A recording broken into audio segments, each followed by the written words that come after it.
A gente vai complementar a aula da semana passada. Eu queria saudar todos os heróis da resistência, né, que continuam com a gente. Não é fácil esse curso.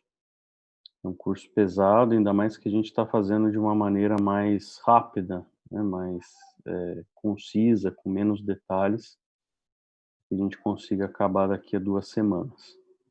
Então, depois dessa aula, provavelmente a gente vai ter uma aula de distúrbio ácido base, falar de acidose, e uma última aula para falar de um pouquinho de alcalose, tá?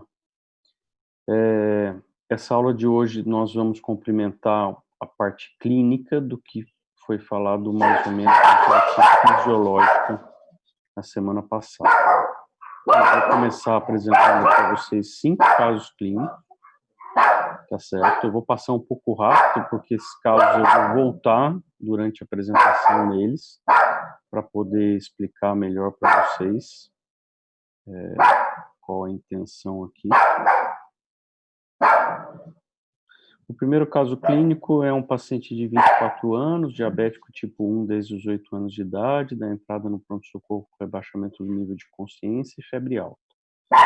Familiares relatam que fez viagem recente para o litoral e há 4 dias iniciou o quadro de tosse produtiva. O exame físico inicial se apresenta em Glasgow 11, né, está rebaixado, desidratado, bem desidratado, 4 cruzes em 4, pupilas ISO de fotorreagente sem déficit neurológico.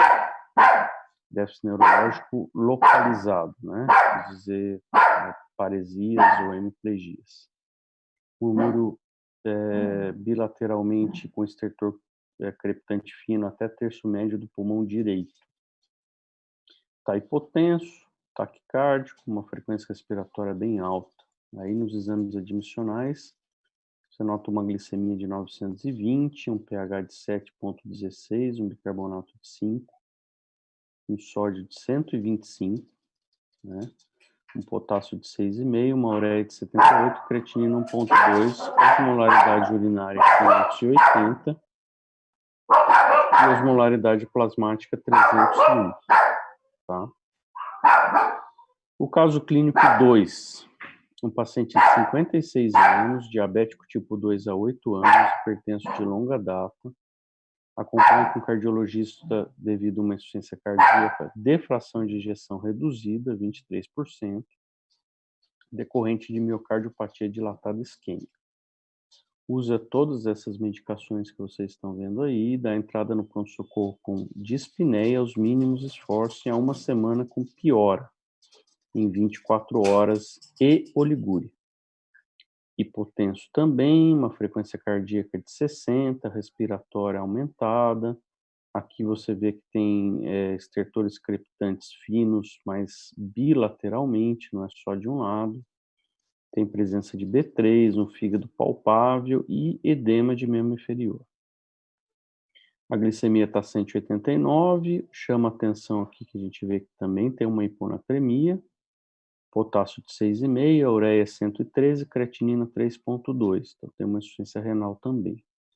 Osmolaridade urinária 420 e a plasmática 245. O caso clínico 3, paciente de 45 anos, tem um diagnóstico de tumor cerebral há 3 meses, em tratamento conservador. Diante de sintomas depressivos, iniciou o uso de sertralina há 2 semanas atrás e usa essas medicações de uso contínuo. Entrou no pronto-socorro com crises convulsivas reentrantes, tônico-clônico generalizadas. A princípio, ele entra com Glasgow 12, sem um déficit localizatório importante, mas taquicárdico, as pupilas estão iso e fotorreagentes, né? E também tem um sódio de 118, com potássio também de 6,5, uma ureia 45, creatinina de 1, normais, uma osmolaridade plasmática de 236 e osmolaridade urinária de 550. Aqui a osmolaridade plasmática você pode calcular, que é o que a gente geralmente faz, porque quando você pede no laboratório a osmolaridade demora muito para sair o resultado, né? Então, você calcula naquela nossa fórmula, a osmolaridade é 2 vezes o sódio, mais a glicemia sobre 18, mais ureia dividido por 6, tá? É claro que quando a ureia está normal e a glicemia está normal, a gente praticamente considera como 2 vezes o sódio. A osmolaridade plasmática vai variar exatamente se você medir muito próximo disso aqui.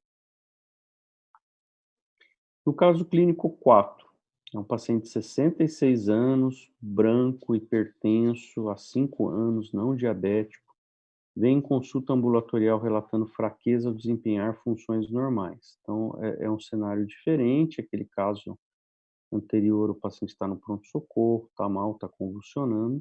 Esse aqui vem lá no ambulatório dizendo que o cardiologista, há 1 mês atrás, iniciou um remédio chamado hidroclorotiazida, que vocês sabem que é um diurético tiazídico, né, de túbulo distal, porque estava hipertenso. Toma essas medicações, está normohidratado, aparentemente normohidratado, sem edemas, tem um exame de função renal normal, uma glicemia normal, mas olha o sódio, 124. Osmolaridade plasmática, 248. Lembrando que a osmolaridade plasmática normal é em torno de 280 a 290. Pode variar 5 para baixo, 5 para cima. A osmolaridade urinária é 450 e o sódio urinário 60. Último caso, para a gente poder fazer as discussões, um paciente de 83 anos, branco, institucionalizado, trazido por cuidadores ao pronto-socorro por queda no estado geral, relata-se início de diarreia, 5 a 7 episódios por dia, após o tratamento de Itu com nitrofurantoína, infecção do trato urinário. Usa losartan 50 mg por dia.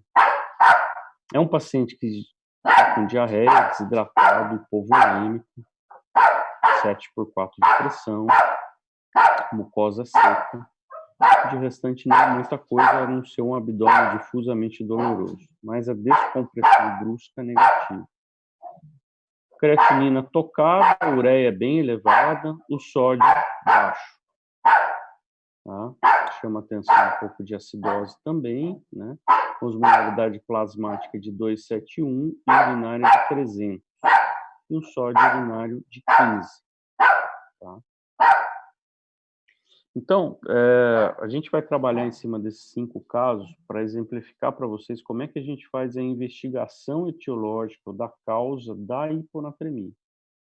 Então, nós devemos, toda vez que você pega um caso de hiponatremia na tua frente, ou na prova, ou lá na prática, lá no pronto-socorro, no ambulatório, você tem que classificar essa hiponatremia.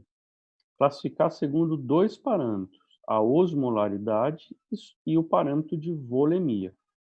Né? Nós já vimos que os eixos que regulam esses 2 parâmetros são diferentes, eles têm uma alça de interligação, né, do seio carotídeo em situações de hipovolemia, podendo aumentar o ADH, né? A gente vai ver essa figura de novo aqui, mas é muito importante que a gente classifique, porque o tratamento vai sair dessa classificação e a ideia da causa também vai sair dessa classificação. Se a gente começar a querer botar as 30 causas de hiponatremia na cabeça e tentando eliminar uma por uma, sem classificar se o indivíduo está com osmolaridade plasmática alta, normal ou baixa, e sem conseguir classificar se ele está com a volemia alta, normal ou baixa, a gente vai se confundir e vai errar, tá? A partir do momento que você tem uma ideia clínica e laboratorial de como está a osmolaridade e volemia, aí você pede os exames complementares conforme a sua hipótese diagnóstica, tá certo? Para que a gente não fique também pedindo exames desnecessariamente, né? Um senhor que chega desidratado no pronto-socorro por conta de uma diarreia, não adianta você sair pedindo, tem um sódio baixo, então será que pode ser hipotireoidismo? Então eu vou pedir um TSH. Será que pode ser a insuficiência adrenal? Vou pedir um cortisol. Será que pode ser um CIAD? Então eu vou pedir, já de cara eu já peço uma ressonância do crânio e uma tomografia do tórax, porque pode ser um câncer e o câncer pode levar a CIAD. Então, se a gente partir para essa ideia, você vai gastar tempo, dinheiro e não vai chegar à sua causa. É muito importante você fazer a classificação, ter ali na sua cabeça 2 ou 3 causas para você direcionar a sua investigação. E um item muito importante é você instituir o tratamento imediato nos casos sintomáticos, para você não perder tempo. Então, aquela ideia é assim: tira o paciente da urgência e depois fica fazendo ciência, depois fica pensando, tá certo? Diferente de um paciente que chega muito bem para vocês no ambulatório, né, conversando, sem sintoma nenhum, dá muito tempo de você fazer as hipóteses que você quiser, se aquela hiponatremia é por conta de um remédio, se é por conta de CIAD ou se é outra coisa, porque o paciente está bem. Agora, não vai querer ficar tentando imaginar no paciente convulsionando na tua frente com sódio baixo, qual que é a hipótese, e você manda o paciente para a ressonância antes mesmo de você fazer a reposição de sódio para ele, tá? Então é de extrema importância que a gente consiga seguir essas etapas, né? Não esqueçam mais, porque, isso é comum no dia a dia a gente acabar esquecendo. Então eu coloquei aqui para vocês os 4 casos iniciais, e depois eu vou usar o quinto caso para que vocês exercitem um pouco o raciocínio clínico e laboratorial, tá. Esses 4 casos iniciais e o quinto também, vocês viram, chamava atenção o quê? Sempre a presença de hiponatremia, né, sempre a presença de hiponatremia. E vocês já perceberam, diante da variedade de sintomas e variedade de histórias, né, que eu coloquei nesses 4 casos ou 5, que a hiponatremia, então, aparece em diversas situações clínicas. Não é receita de bolo. Você vai aparecer hiponatremia em pacientes dos mais variados, comportamentos clínicos possíveis, né.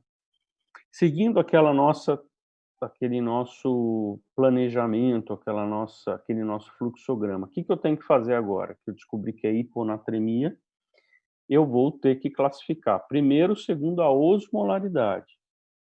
Essa hiponatremia do caso 1, ela é uma hiponatremia em que a osmolaridade está aumentada, está normal ou está baixa, tá? Neste caso, o exercício aqui, né, eu que fiz o caso aqui, eu já coloquei para vocês a osmolaridade plasmática de 301. Então eu já disse para vocês que a osmolaridade plasmática está alta. Mas se vocês não tivessem esse dado, vocês iam ter que pegar a glicemia e dividir por 18, pegar a ureia e dividir por 6 e somar com 2 vezes o sódio.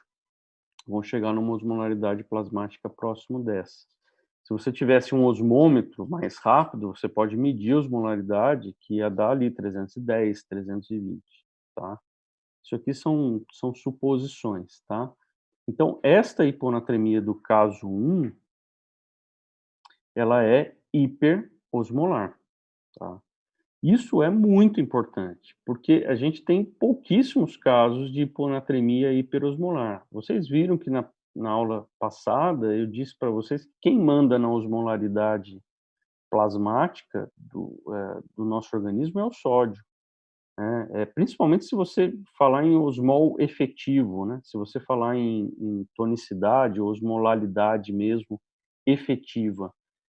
Quem é o soluto que consegue puxar água para dentro ou para fora é o sódio, porque a glicose ela vai dividir pela carga de 18, então, assim, que é o peso molecular da glicose, você vai ter uma quantidade muito pequena, se ela estiver normal, contribuindo para essa hiperosmolaridade. Lembrar que a glicose é uma substância osmoticamente ativa, então ela faz parte de tonicidade, de osmol efetivo. Então, quando ela está aumentada, ela realmente tem o poder de puxar água para um lado ou para o outro, porque ela não atravessa a membrana celular, né? Ela fica num compartimento, como o sódio, mas ah, geralmente quando ela está normal, ela dá uma quantidade de osmol geral não efetivo muito pequeno. E a ureia, ela tem que estar muito elevada para você dividir por 6 e dar uma alteração na osmolaridade. Mesmo assim, você vai ver que o osmômetro vai dizer para você: olha, o paciente está hiperosmolar, porque a ureia está elevada. Só que você sabe que aquela ureia elevada, ela não está fazendo nenhum tipo de movimentação de água, porque a ureia ela atravessa as membranas, então ela não é um osmol efetivo, tá? Então, quando você define, já no seu caso clínico, que você tem uma situação de hiponatremia hiperosmolar, você praticamente restringe a sua pesquisa a 2 causas. Uma causa super, hiper, mega comum, que é diabetes descompensado. Vamos supor que você não soubesse que esse paciente era diabético, vamos supor que você não tivesse pedido a glicemia, né? Você pediu só a osmolaridade do paciente. Aí a osmolaridade vem lá, pumba, 320. Você fala: "Caramba, o cara tá com o sódio baixo e tá com a osmolaridade alta, então tem um outro soluto ali que tá fazendo essa osmolaridade aumentar". Não é o sódio, né, o sódio a gente tá vendo que tá baixo, tá certo? Lembrando que nesse caso, só um adendo, né, nesse caso, por que que o sódio tá baixo, na verdade? Porque você tá carregando o seu sangue com muito soluto, um outro soluto que é a glicose, tá certo? Então você está puxando água das células, porque por aquele movimento que a gente já explicou, né? Aquela glicose em grande quantidade no plasma, 920 miligramas por decilitro, está puxando água. Essa água vai diluir o seu sódio plasmático. O seu sódio vai baixar por excesso de água dilucional, tá certo? A gente já viu na aula. Oi?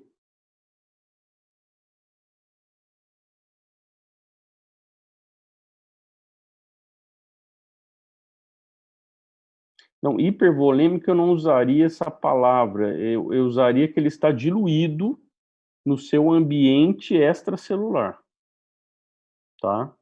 E não só ele não está hipervolêmico, porque você lembra que esses pacientes que têm hiperglicemia, o que que vai acontecer? Ele vai filtrar muita glicose, correto? Prado. Essa glicose acima do limiar de reabsorção da glicose do túbulo proximal. Você, tendo muito soluto na urina, por isso que a sua osmolaridade urinária está aumentada aqui, ó, você tendo muito soluto na sua urina, o que que você vai fazer com a água, que geralmente vai, em direção ao capilar, né, você reabsorve água no indivíduo que está desidratado. Você com muito soluto, muita glicose na urina, você vai fazer o quê? Você vai puxar água. Então é por isso que o diabético descompensado tem a poliúria, né, vocês não aprenderam que são os 3 P's lá, polifagia, poliúria, polidipsia, né. Ele tem sede, porque ele está hiperosmolar, ele tem poliúria, porque é uma diurese osmótica, você tem uma substância osmoticamente ativa puxando água para a urina, então aquela urina que sai, praticamente a cor de água, né, no diabético descompensado. E você tem polifagia, né, uma fome mais excessiva. Então, assim, você tem, nessa situação, você não está hipervolêmico, não sei se deu para entender, Márcio. Você está, com o seu extracelular muito diluído, porque você puxou água do seu intracelular, ok? Tá bom. Então, quando você define que é hiperosmolar, você já está definindo, mais ou menos, para a prova de residência ou para a sua prática clínica, que você tem algum outro soluto efetivo ali. E provavelmente aquilo lá é glicose. Tem uma outra exceção que é o uso do manitol, né? Lembrar que o manitol é um soluto em que a gente usa para tratamento de edema cerebral, na grande maioria das vezes. O manitol hipertônico que a gente usa é hoje praticamente restrito a edema cerebral, para ver se você consegue diminuir o edema cerebral jogando alguma coisa osmoticamente ativa, né, dentro do organismo. Então, situações em que você mede a osmolaridade está lá em cima e você tem uma hiponatremia, muito provavelmente você tem um outro soluto. O manitol é fácil de você saber, porque o médico ou o familiar ou o paciente vai dizer: olha, eu tive aqui no hospital, fui fazer um exame e me deram manitol, tá? Então, na prática clínica, hiponatremia hiperosmolar só existe uma, que é o diabetes compensado. Tá? Vejam a importância de você classificar a sua hiponatremia para chegar no diagnóstico. Tá? E vamos classificar os outros casos aqui. Caso clínico 2, esse paciente, como é que vocês acham que está a osmolaridade plasmática desse paciente? Eu já dei para vocês, 245, né? A glicose dele está normal, não tem nenhuma outra menção que fez manitol aqui. Então, esse é o mais comum, esse é o esperado. Eu tenho um sódio de 122, eu vou ter uma osmolaridade plasmática de 245, tá? Então, está abaixo dos meus 290 ou 285 de osmolaridade. Então, eu tenho uma hiponatremia hipoosmolar. Ah, mas me falaram que pode ser hipotônica. Sim, pode ser hipotônica, hipoosmolar, ou hiposmolaridade ou hiposmolalidade, né? Já que a gente tem a relação de 1 para 1 de água na urina e no sangue. Mas assim, enfim, pode chamar de hipotônica também, tá? Porque a gente está falando de um soluto osmoticamente ativo. Aí aqui, ó, eu classifiquei em hiposmolar, eu tenho uma grande ainda, vocês vão ver no fluxograma, e eu ainda tenho mais coisa para pensar, né? A hiperosmolar eu já sei que é diabetes. E esse caso aqui, vamos ver a osmolaridade? 236, tá fácil, né? O sódio 118, osmolaridade 236 e uma hiponatremia hiposmolar também. E nesse do tiazídico aqui, sódio 124, osmolaridade 248, hiposmolar, né? Então vocês já também vão começar a notar que hiposmolar é o que vai aparecer quase sempre, né? Porque senão perde a graça. Se eu falo que é hiperosmolar, eu sei que é o diabetes ou o manitol. Se eu falo que é normo-osmolar, é uma situação que eu vou mostrar mais para frente para vocês, é que geralmente você tem uma pseudo-hiponatremia, quer dizer, você tem muito lipídio ou muita célula do tipo paraproteínas no sangue atrapalhando o osmômetro de medir a osmolaridade. Então você tem uma falsa queda na osmolaridade. Desculpa, um falso aumento da osmolaridade para normal em vigência de hiponatremia, tá? Bom, agora vamos ver. Já classificamos a hiponatremia se é hiper ou hipo, e vamos agora, lembrando daquele nosso conceito, que a gente tem que classificar em se a hiponatremia é euvolêmica, hipervolêmica ou hipovolêmica. Isso é o mais difícil, tá? Esse é o mais difícil. Em questões de prova, isso fica muito fácil, porque o indivíduo vai ter que dar uma dica para vocês. Essa dica geralmente vem de uma queda de pressão, ele menciona que a mucosa está seca, o paciente está taquicárdico, ou ele menciona que o paciente tem uma hipotensão postural, a hora que ele levanta, a pressão cai. Então, isso todos são sinais de desidratação.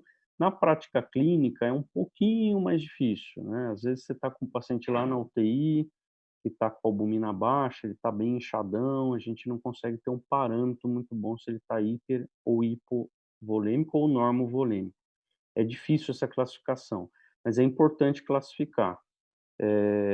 Esse primeiro aqui, notadamente, já diz para mim que ele está hipovolêmico, né? Desidratado, com a PA 9/6, e a causa da hipovolemia, aquilo que eu já expliquei para o Márcio agora, é que você está tendo uma grande diurese, uma poliúria intensa pela diurese osmótica, tá?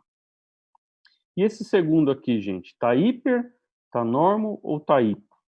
Segundo o conceito tradicional, né, e a gente sabe que aqui a gente não está para falar só do tradicional, mas para a prova de residência ou para vocês aprenderem didaticamente, esse é um paciente que está hipervolêmico, ele está com congestão pulmonar, né, ele já tem uma insuficiência cardíaca, 23%, provavelmente o paciente que descompensou a insuficiência cardíaca dele por algum motivo, começou a fazer congestão pulmonar e tem edema.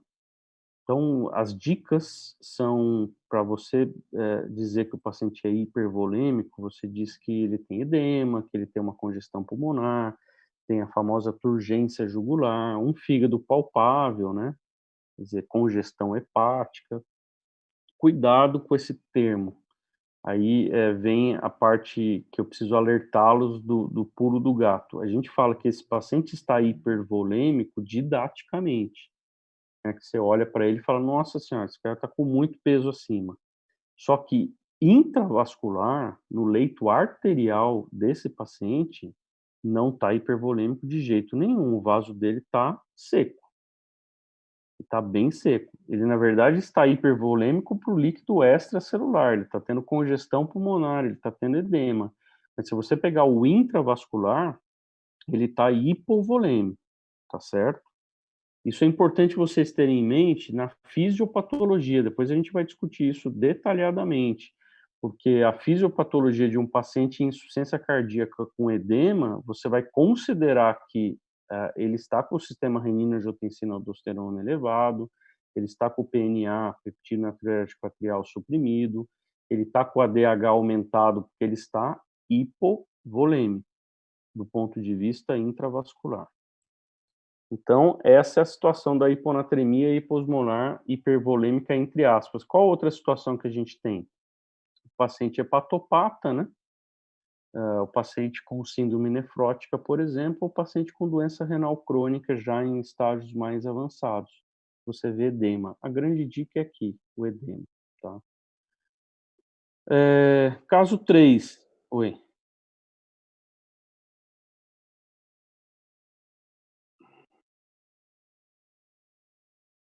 É, bem colocado.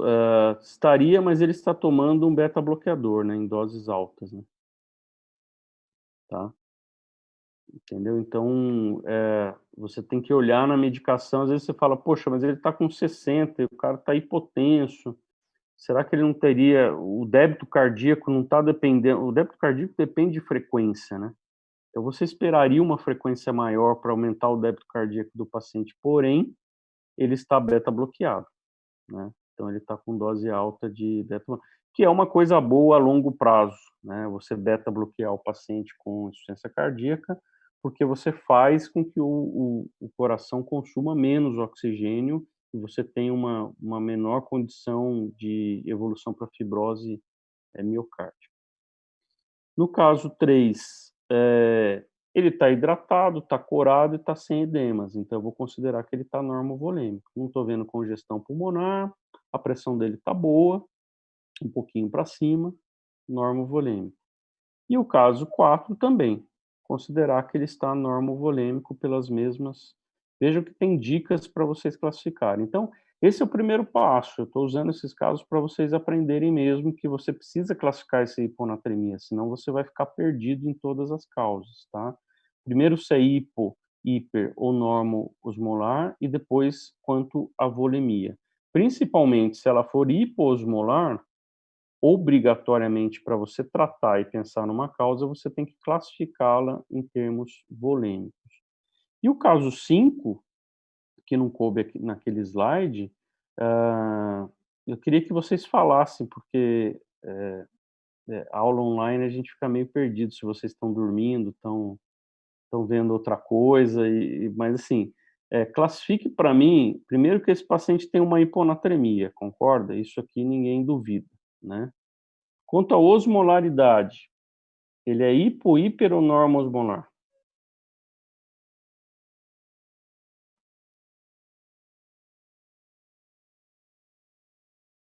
Não, 280 a 290. Hiposmolar, ok? E quanto à volemia, esse paciente está, hipo, hiper ou normovolêmico? Notem a pressão reduzida, frequência elevada e já estou falando que ele está desidratado, sem edema.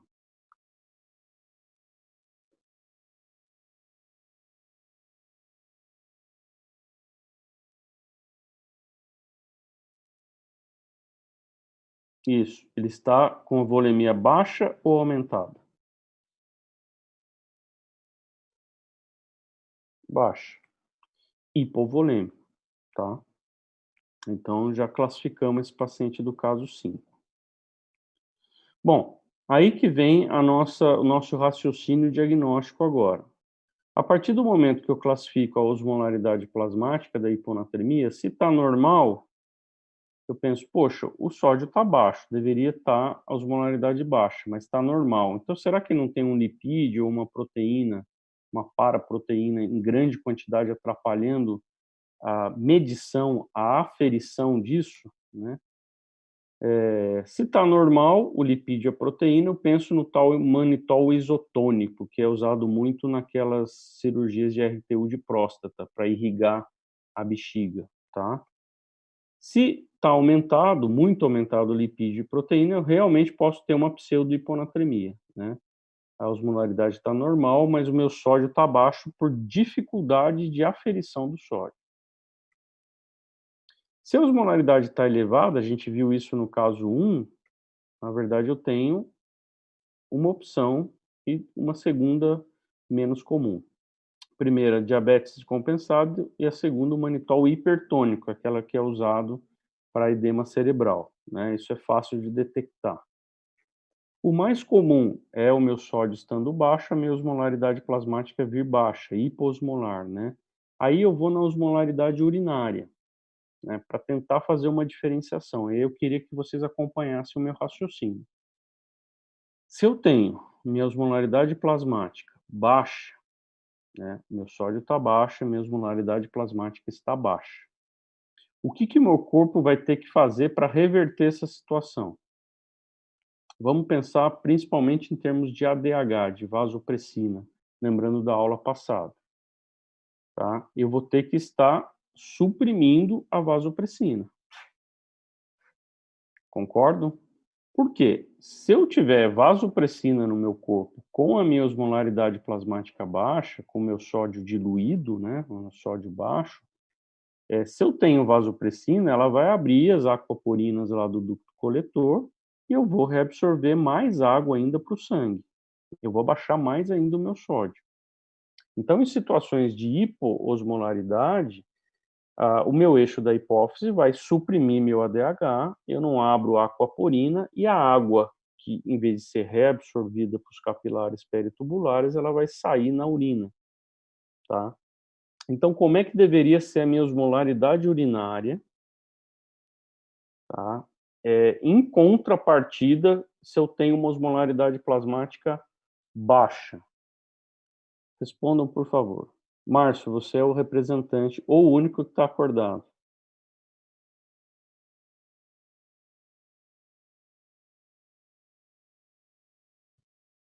Deveria estar baixa, concorda comigo? Ela tem que estar baixa, porque eu estou querendo tirar a água do meu organismo, né. Se a minha osmolaridade plasmática está baixa, qual que é a ideia? Inibe o ADH, eu jogo minha água para a urina e deveria estar com a osmolaridade urinária baixa, tá. Então, se eu medir a osmolaridade urinária nessa situação e ela estiver bem baixa, abaixo de 100, quer dizer que o meu corpo está fazendo o que deveria fazer. Então eu não tenho nenhum defeito do ponto de vista de reabsorção de água, ou nenhum defeito de ação do ADH, exacerbado ou não, ou nenhuma droga atrapalhando. Eu tenho tudo funcionando, tá?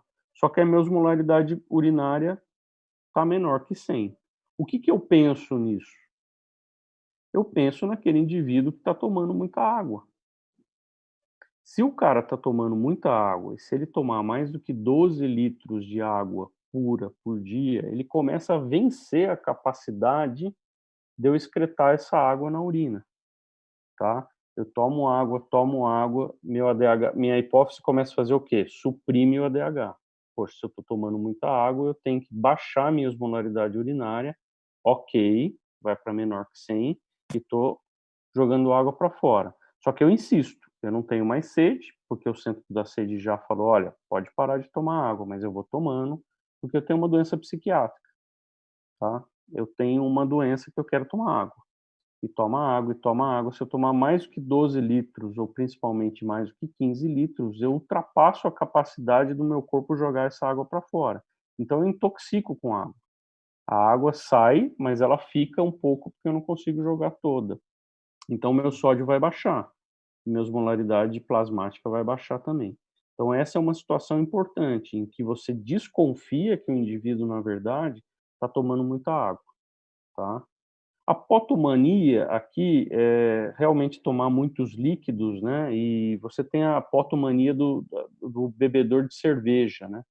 Tem que tomar cuidado com esses pacientes, porque a cerveja, ela tem energia, para deixar a pessoa não comer nada. Então se ela toma muita cerveja, vocês que vão em churrasco aí de intermédio e de algumas festas do DEA ou da Atlética, se você ficar tomando cerveja ali, você até perde a fome, né, você vai tomando a cerveja, tem muito líquido a cerveja, tem muita água, porém, ela tem muita caloria, então você não tem vontade de comer soluto. O indivíduo que bebe cerveja o dia inteiro, todos os dias, ele se alimenta mal, né, ele acaba desnutrindo, é aquele perfilzão mesmo do bebedor de cerveja, né. Só que o que que ele está fazendo no organismo dele? Ele está jogando pouco soluto para dentro e muita água.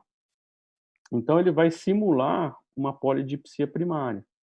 A minha integridade do eixo, de osmolaridade urinária está perfeito, a minha osmolaridade urinária vai estar menor que 100, porém o indivíduo está comendo pouco soluto e botando muita água para dentro, e aí eu tenho uma situação em que eu baixo mesmo meu sódio e osmolaridade plasmática. Então a osmolaridade urinária é importante para essa diferenciação.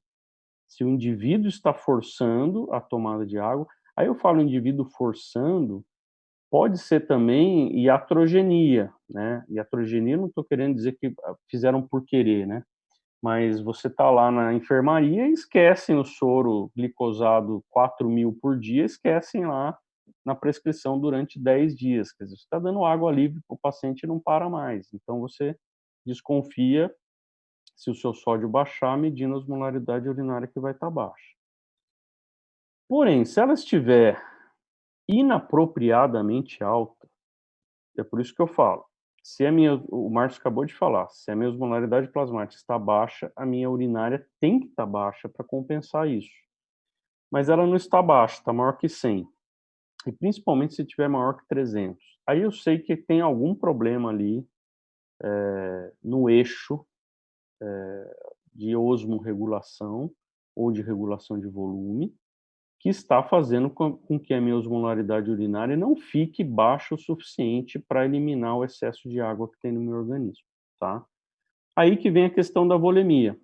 Então, se eu tenho uma hipoosmolaridade com hiponatremia, hipoosmolar, com osmolaridade urinária maior que 100, principalmente maior que 300, eu vou ver a volemia para pensar nas minhas causas diagnósticas.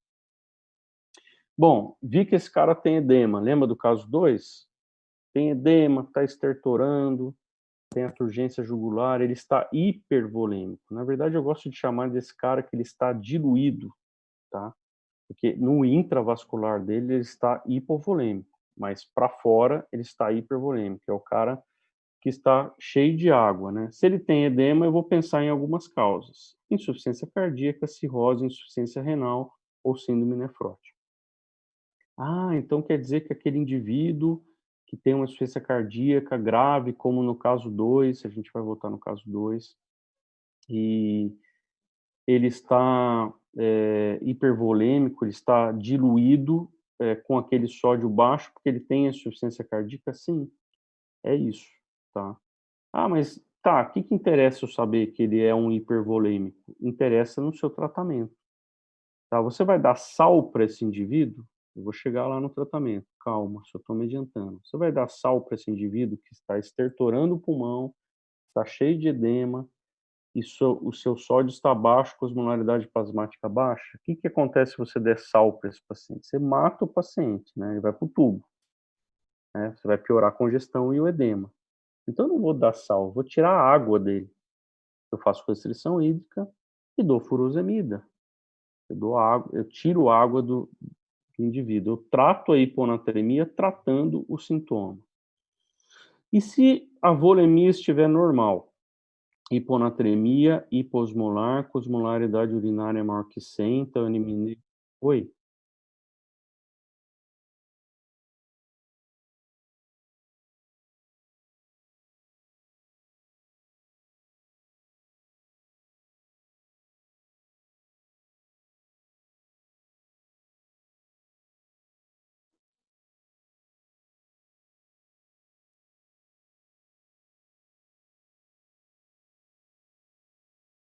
Não, não. Você tem razão.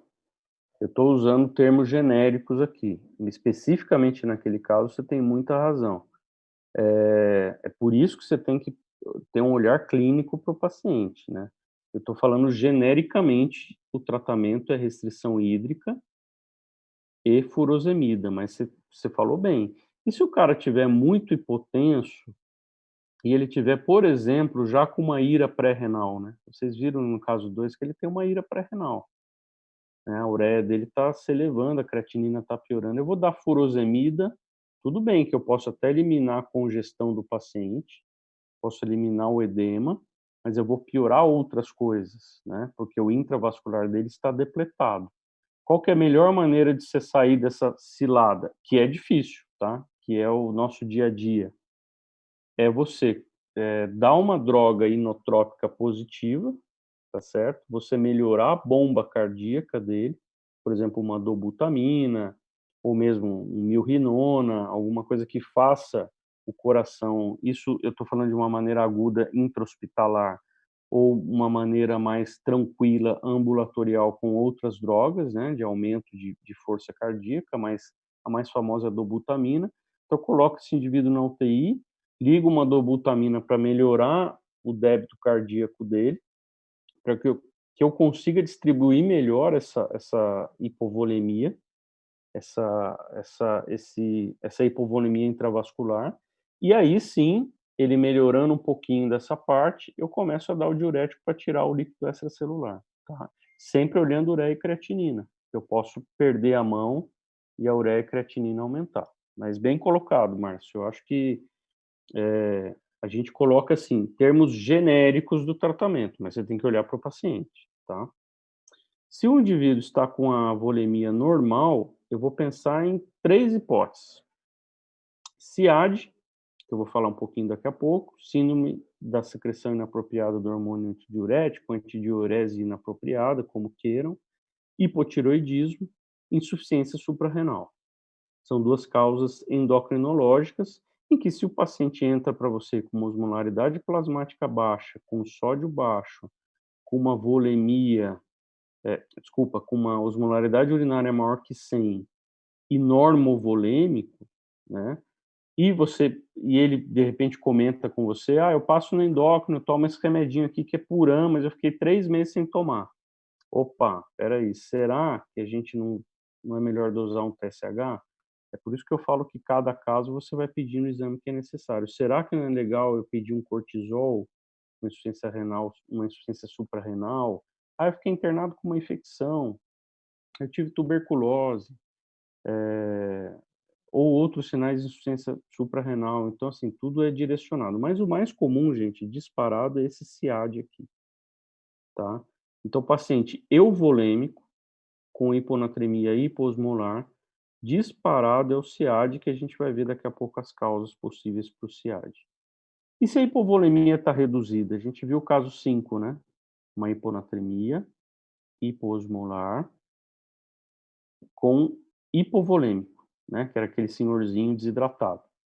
Aquela primeira que o jovem estava desidratado, mas ele estava hiperosmolar, né?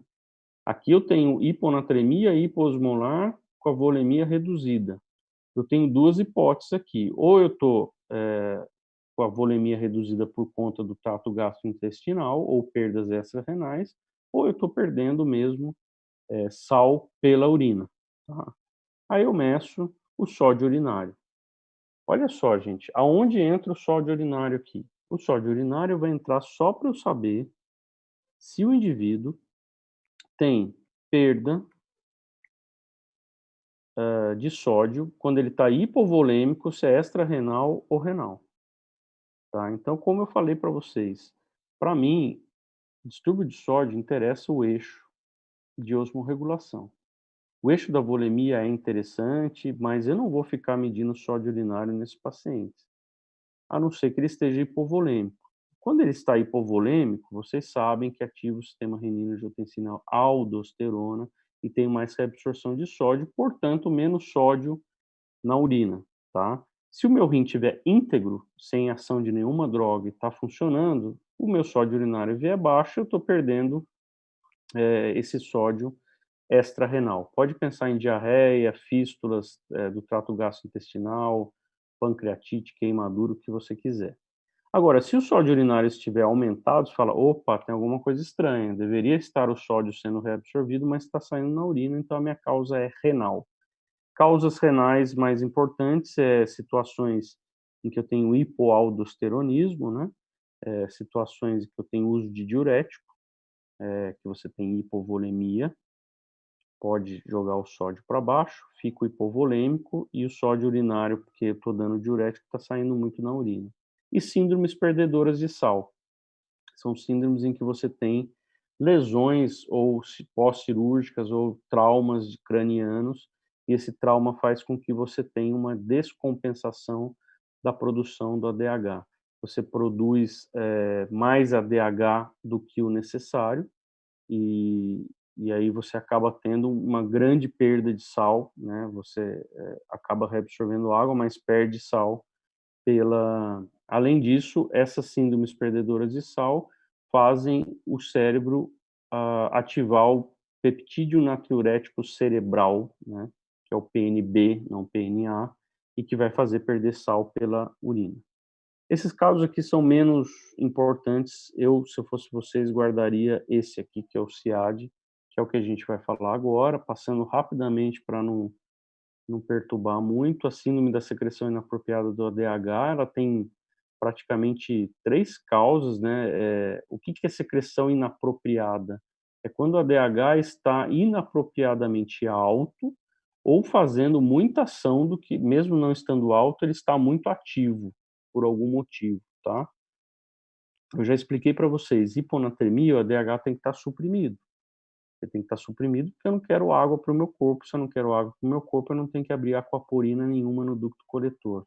Então, se o ADH está elevado, ele está inapropriado e, portanto, eu tenho a CIAD, tá? Como é que acontece isso? Ou produção ectópica de ADH, a minha hipófise produz adequadamente ou inibe adequadamente, mas tem alguma outra coisa no meu organismo produzindo vasopressina. Uma vasopressina-like, que tem a mesma ação da vasopressina nossa. É muito famoso o exemplo do câncer de pulmão de pequenas células, né?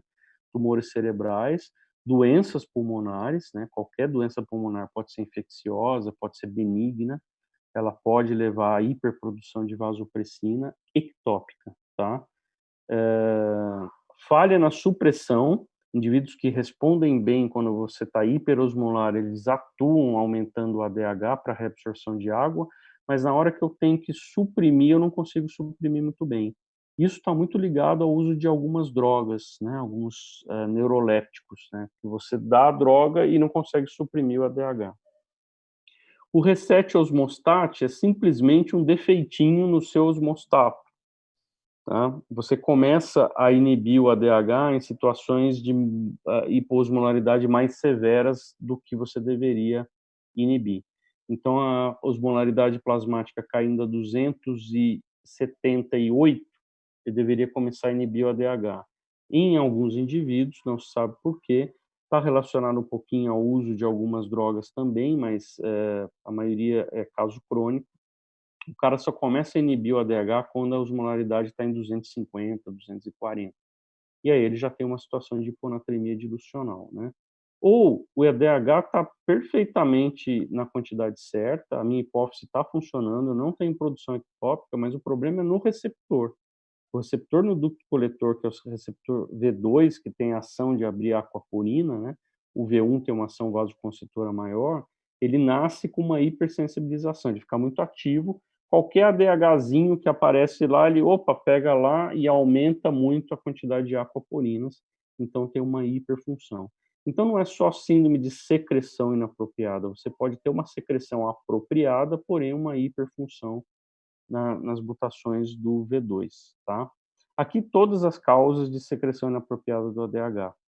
Gente, isso é muito comum, tá? Em prova, se vocês tiverem oportunidade de pegar uma prova de residência e ver questão de hiponatremia, despenca isso aqui, tá? Despenca SIAD. Então, qualquer doença neurológica pode criar uma secreção inapropriada, doenças pulmonares, neoplasias, esse aqui é muito famoso. Então, tem uma questãozinha muito típica em prova de faculdade, que é um indivíduo que fumou há 30 anos, há mais de 40 anos fumando 2 maços por dia, aparece com fraqueza, com confusão mental, e você vai ver o sódio dele está 115, tá? E aí você já começa a pensar, poxa, o cara está me dando a dica que ele tem um câncer de pequenas células pulmonar e está fazendo uma SIAD. E as drogas, né? Para resumir, drogas que mexem com o sistema nervoso central, qualquer uma delas. Os antidepressivos são os mais importantes, tá?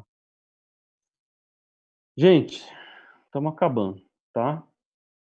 Vamos voltar nos casos clínicos e agora pensar fisiologicamente, porque é isso que me interessa em relação a vocês. Eu não quero que vocês decorem tudo, mas eu quero que vocês, diante de um caso, vocês possam pensar fisiologicamente. Como é que vai estar aquele nosso desenho, lembra, do eixo de regulação, de osmo e de regulação de volume? Como é que está no caso clínico 1? O caso clínico 1 não tem osmolaridade plasmática aumentada.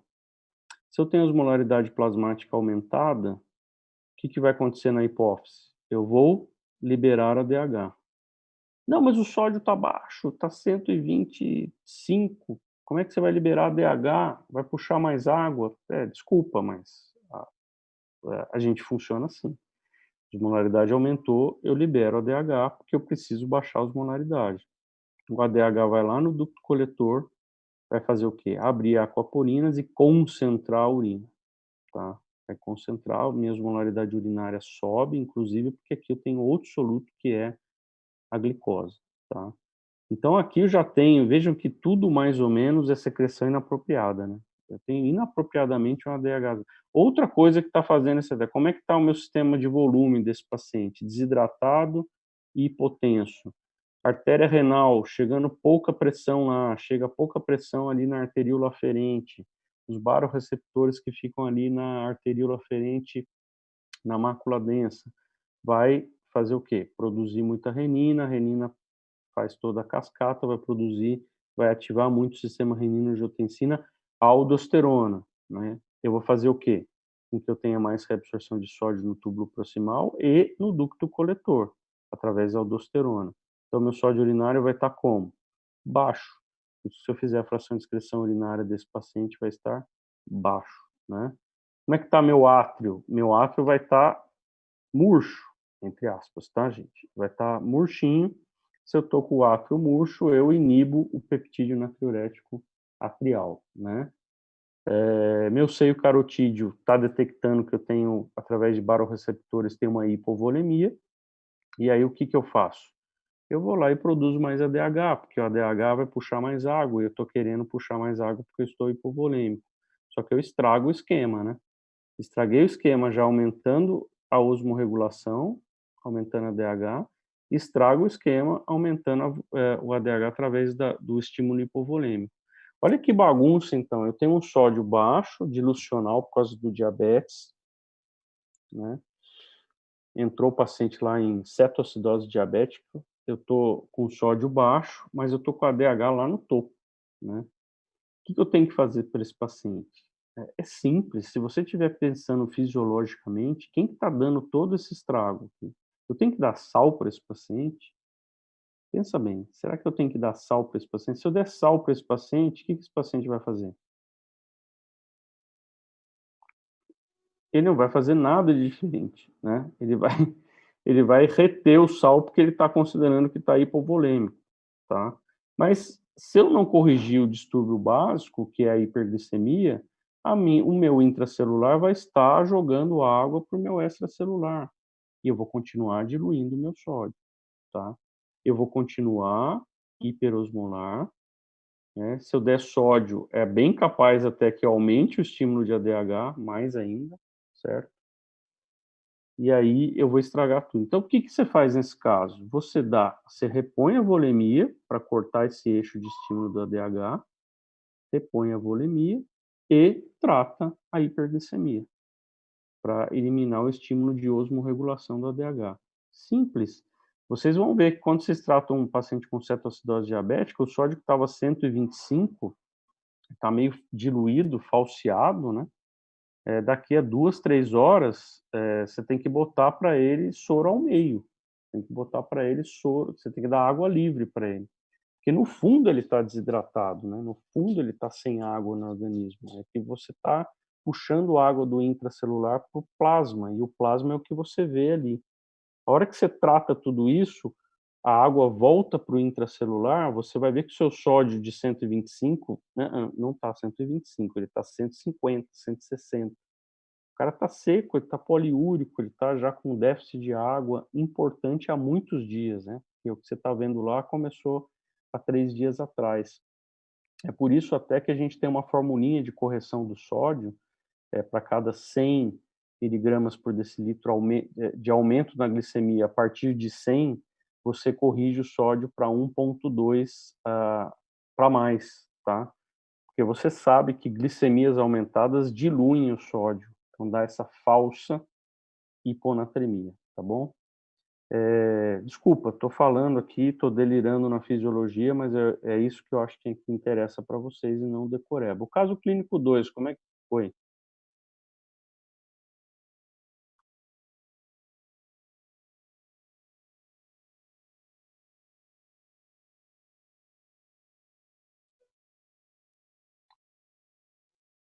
Não, o volume você tem que repor, Márcio, porque ele está hipovolêmico. Isso não tenha dúvida, você ligar o sorão fisiológico lá.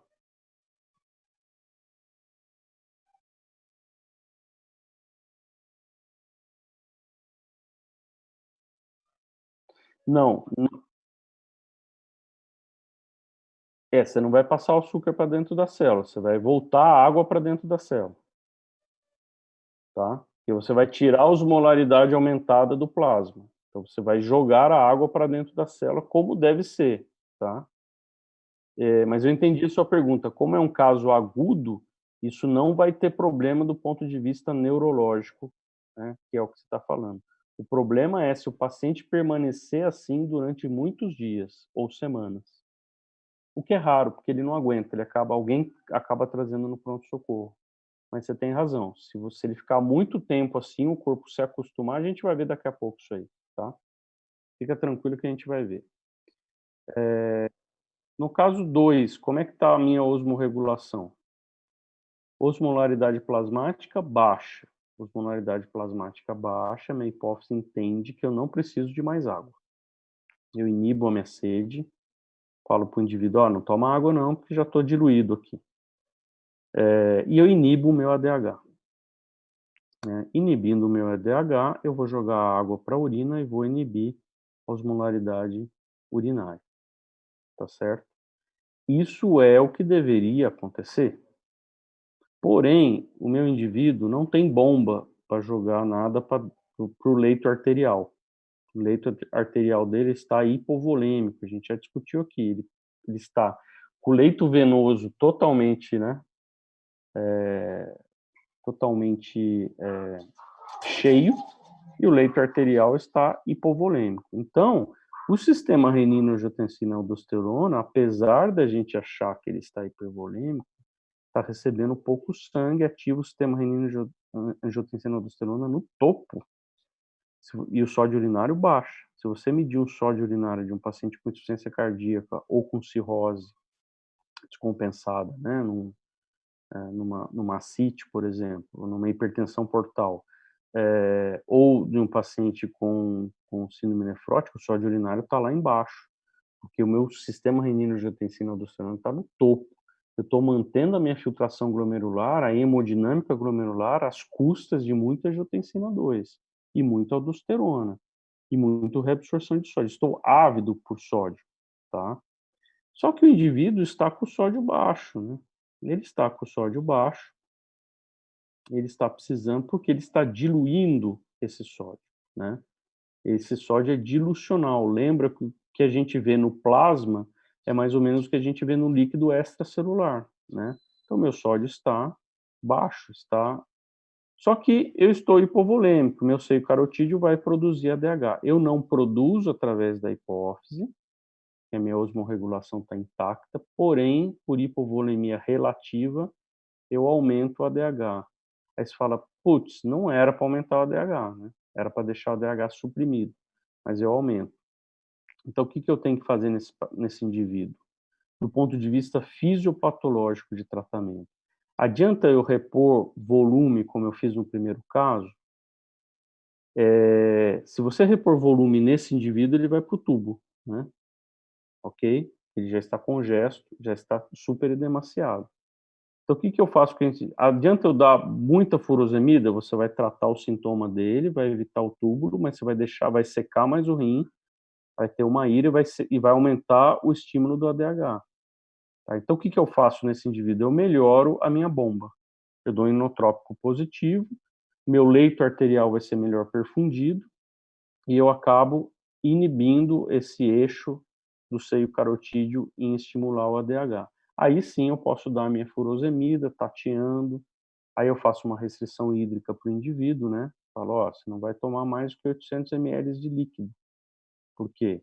Eu vou dar furosemida, eu vou tirar sal e água, mas eu quero tirar mais água, então você não vai tomar tanto líquido assim, tá? Caso clínico 3, estamos acabando. Eu sempre me empolgo nessas aulas, gente, acabo passando um pouquinho do tempo, vocês me perdoam, tá? É...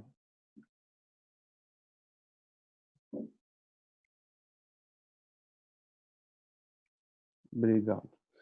No caso clínico 3, lembra que é aquele indivíduo que tem um tumor cerebral, né, e que de repente ele começa a tomar uma sertralina, lembrar que sertralina é uma das causas de SIAD, tá? E ele entra convulsionando. E olha que desespero, né? Se ele tem um tumor cerebral, ele pode estar convulsionando pelo tumor, né? Mas ele não tem sinais de que ele está herniando ou com uma hipertensão intracraniana. Na verdade, o que a gente se surpreende é que um sódio de 118, né? Então tem algo acontecendo nesse sódio. Em termos de osmorregulação, deveria estar funcionando da seguinte maneira: a hipófise suprimindo o ADH para jogar água na urina. Mas olha a minha osmolaridade urinária, 550. Tem alguma coisa errada aqui. Esse ADH ele não está suprimido, tá? Não está suprimido provavelmente porque eu usei um antidepressivo em que o indivíduo acabou fazendo uma hiperprodução de ADH ou mesmo não suprimindo quando deveria, tá? Esse ADH vai atuar contra o nosso organismo, vai reter mais água, tá certo? Como é que está a situação volêmica dele? Situação volêmica está ok. É uma característica importante da SIAD que vocês têm que notar. Não mexe na volemia. O meu sódio urinário da SIAD, ele é alto, porque assim, ele funciona intactamente. Se você der sal para o indivíduo, o que ele vai fazer com aquele sal? Ele vai jogar para fora, tá? Porque ele está normovolêmico. Nada disso aqui vai funcionar direito. É isso aqui que está quebrado. Nesses casos, eu tenho que tirar a droga, tá? E fazer com que ele não tenha água. Faço restrição hídrica no indivíduo, tá? Outra forma, se você notar que tirando o remédio e tirando a água disponível do paciente, eu não estou conseguindo melhorar, eu faço o quê? Eu dou um soluto que sai na urina, que eu aumentando a minha osmolaridade através do soluto, aquela osmolaridade vai puxar mais água, e eu tiro a água do meu corpo. Então eu dou tabletes de ureia para o paciente ou tabletes de sal para o paciente, né. Não vale coisa que não sai na urina. Tem gente que fala para mim: "Ah, já aumentei aqui os solutos, dei um monte de proteína para ele". Eu falo: "Não adianta nada, a não ser que ele seja um nefrótico, aí você tá jogando por aí". soluto na urina. Você dá tablete de ureia ou tablete de sal, né. Agora uma coisa importante nesse caso, que eu quero que vocês saibam, que independente do que está acontecendo, do que você vai pensar mais para frente, o cara está em urgência. Ele está em crise convulsiva com sódio baixo. Então aqui é o seguinte, é preparar o salgadão, que é o soro a 3%, e fazer infusão de 100 ml de salgadão, depois de 15 minutos mais 100 ml, até tirar o cara da convulsão. Você tem que jogar o sódio para ele um pouquinho mais para alto, lá para 122, para ele sair da convulsão.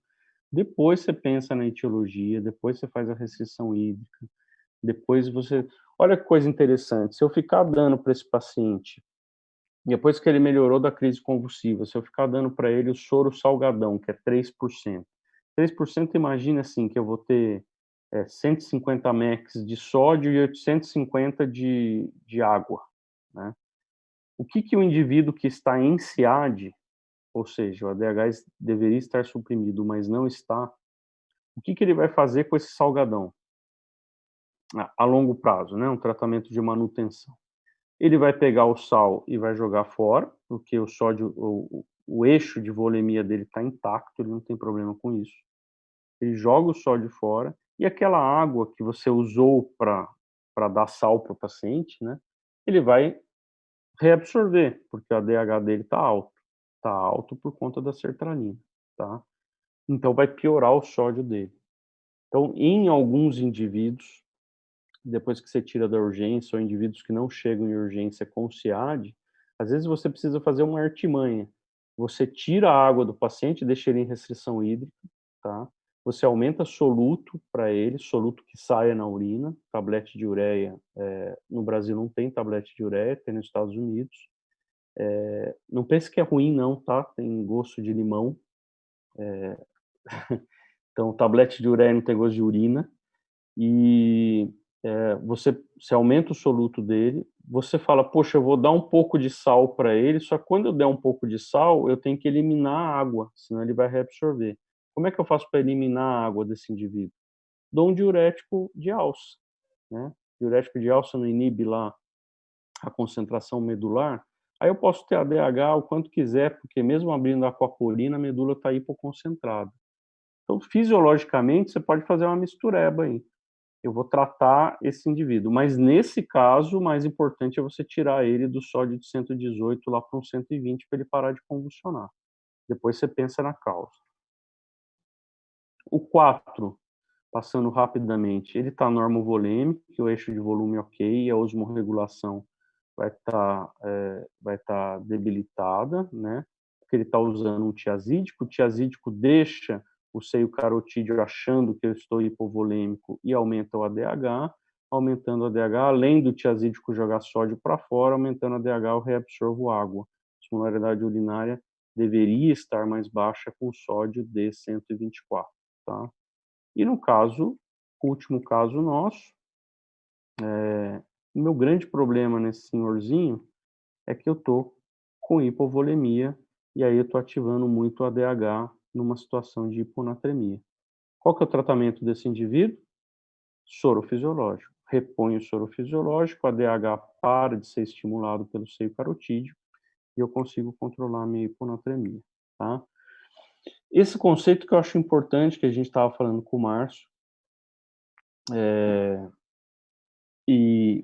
é o conceito final que eu quero deixar para vocês em relação ao tratamento. Não vou encher a cabeça de vocês com fórmula de tratamento, acho que não é essa a intenção desse curso, né, para acadêmicos. Mas tem uma coisa muito importante quando você vai tratar distúrbios de sódio, a gente já comentou aqui. Quando você tem um distúrbio de sódio, você está deixando o ambiente extracelular muito hipertônico ou pouco hipertônico, né? Hiperosmolar ou hiposmolar. Isso mexe com a minha célula, todas as células do meu corpo. E tem uma célula muito importante no meu corpo, que é o neurônio, né, então mexe também com o neurônio.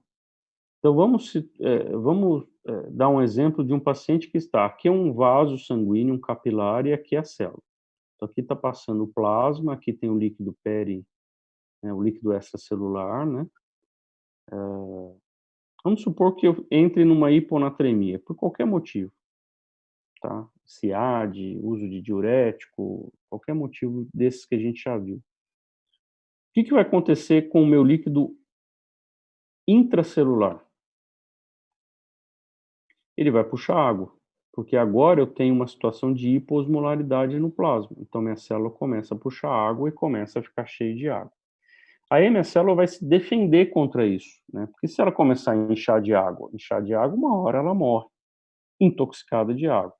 Como é que a célula se defende, inchando de água? Ela não consegue jogar água para fora, porque aqui o ambiente externo dela está hiposmolar. Ela joga soluto para fora. Porque não é o soluto que está dentro dela que está puxando essa água, a gente viu naquela nossa experiência lá, né.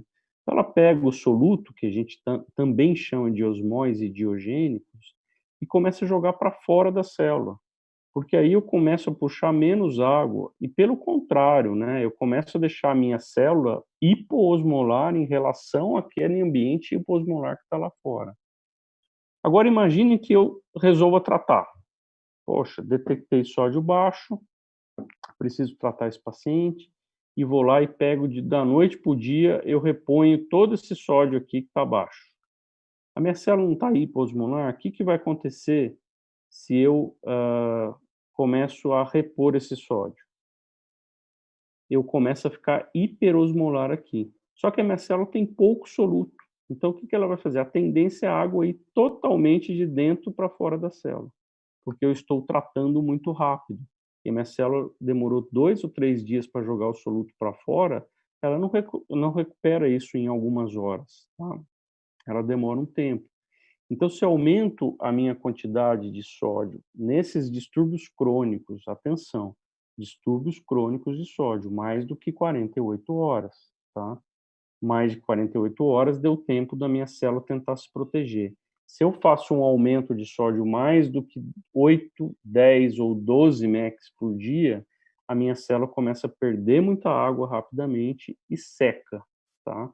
E faz o que a gente chama de, mielinólise contínua. É o que a gente vê aqui, ó, tratamento, subiu o sódio de repente, minha célula está com pouco soluto, agora a minha água que antes entrava, ela agora sai de uma vez, e eu seco o meu neurônio, eu desidrato o meu neurônio e quando isso acontece na ponte ou nos núcleos da base, eu tenho um quadro muito grave neurológico, irreversível, chamado de mielinólise contínua. É quando o seu tratamento piora o indivíduo mais do que a condição basal dele, tá. Então tem que ter muito cuidado para repor sódio, é essa mensagem que eu queria deixar, no final.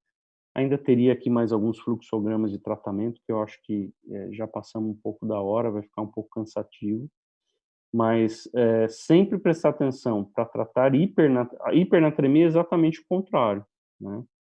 O medo quando você trata a hipernatremia é justamente do neurônio edemaciar e você entrar em convulsão por edema cerebral, tá. É o contrário do que está acontecendo aqui. Então prestem muita atenção nessa reposição lenta. Uma dica que a gente sempre dá, e que ninguém faz, é dosar o sódio a cada 6 horas, quando você vai repor uma hiponatremia crônica, não estou falando daquela que você está acompanhando na UTI e viu que é de um dia para o outro. De um dia para o outro não deu tempo da célula fazer isso. Mas a crônica, você vai repondo, você faz o cálculo, tem um cálculo para fazer, em 1 litro da solução por exemplo, soro a 3%, quanto que eu vou subir em MEX, e aí eu vou repondo, e vou medindo o sódio a cada 6 horas.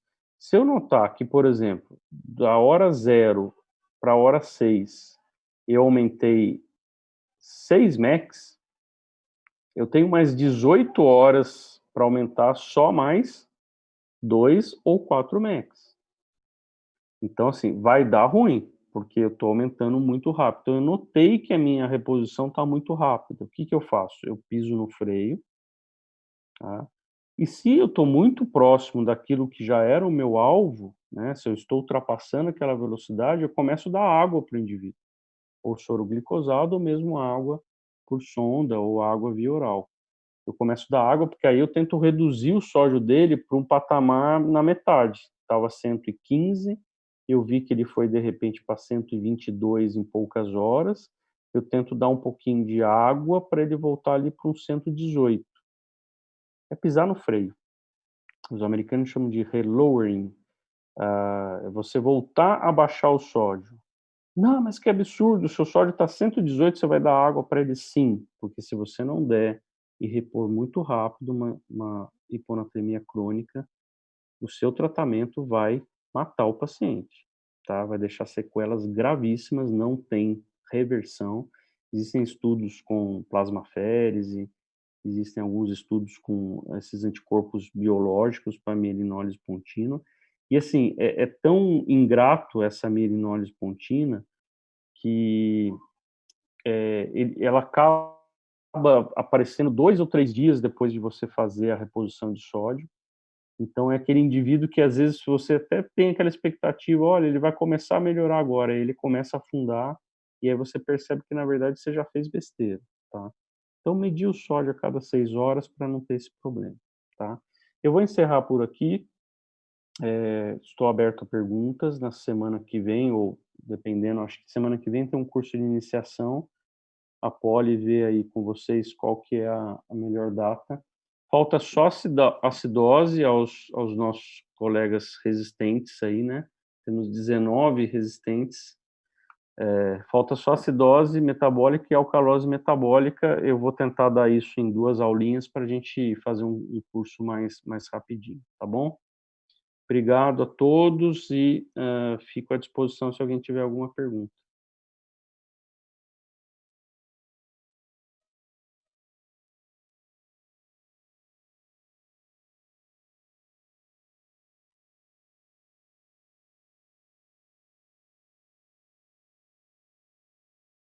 Tá dado o recado. Tá bom, gente? Boa noite a todos, então. Qualquer coisa vocês se comunicam aí por WhatsApp. Obrigada Tchau, pela tchau. aula, doutor. Depois a gente combina a aula da semana que vem. Foi Tá muito bom. boa. Tchau, tchau.